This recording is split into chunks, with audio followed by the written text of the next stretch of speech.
Okay, next I actually want to create a collider. So we'll come up here to the time shift, select that. We'll just do it from the shelf tool to save time. Go to static object, select that. You can see we've come out to the OBJ level. Press enter. And that should have just, whoops, made some nodes for us. Move this across.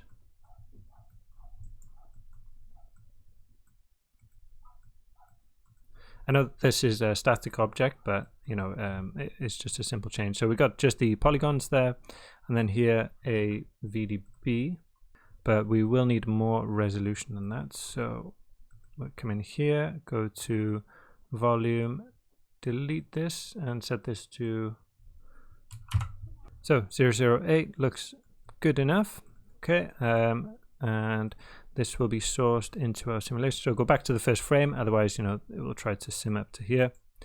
And just kind of make some, tidy this up a bit. We don't need that merge. And then make sure to turn on this use deforming geometry, which is important.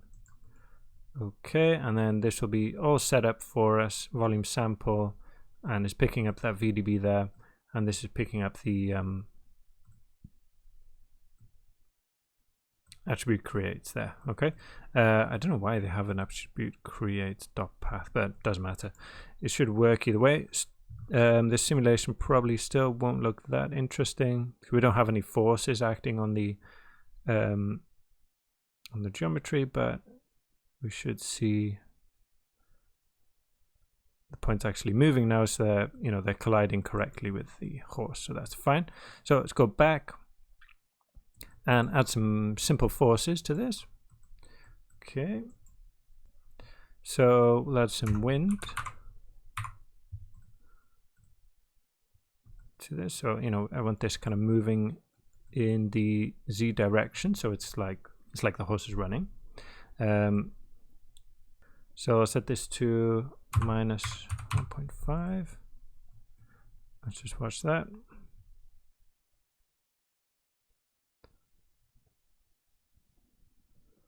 Great, and then we'll get some nice collisions on the back there. In fact, I'll push it down a little, as well. So minus 0.5, so it comes down and collides. We'll get some nice collisions with the back as well, and that will, you know, give a sense of a little bit of gravity as well. Could just drop a gravity node in here, but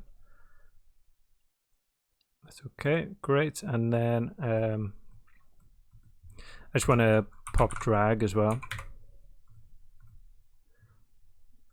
Just have a little bit. This can be, need to be careful with the drag. It can be, the default is pretty high. Let's do, give this some variation to the live. So it will live for 1 second, which is 24 frames in our case, and a variance of half a second, so 12 frames. Okay, and that should be fine like that. Doesn't have any velocity coming in, so that's okay. Let's just do a quick flipbook of that and see. Obviously we don't have the fluid set up yet, so it won't look like fluid, but just to get a sense of the speed and the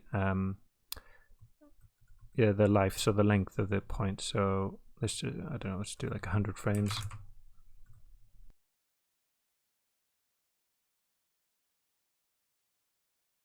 There we are. So the length is kind of okay, you know, just reaching back here, but it's all, you know, very uniform at the moment. The speed is okay as well, you know, with the taking into consideration the speed of the run of the horse. It looks kind of right. I'm going to add some noise to this, to the pop force as well here. So here we can add some noise.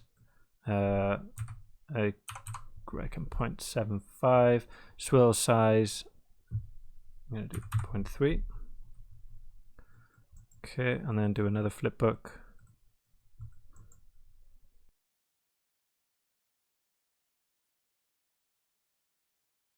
Okay, so much more interesting. You can see, you get a sense of the shapes right at the start. So, you know, we get 1, 2, 3, 4, 5.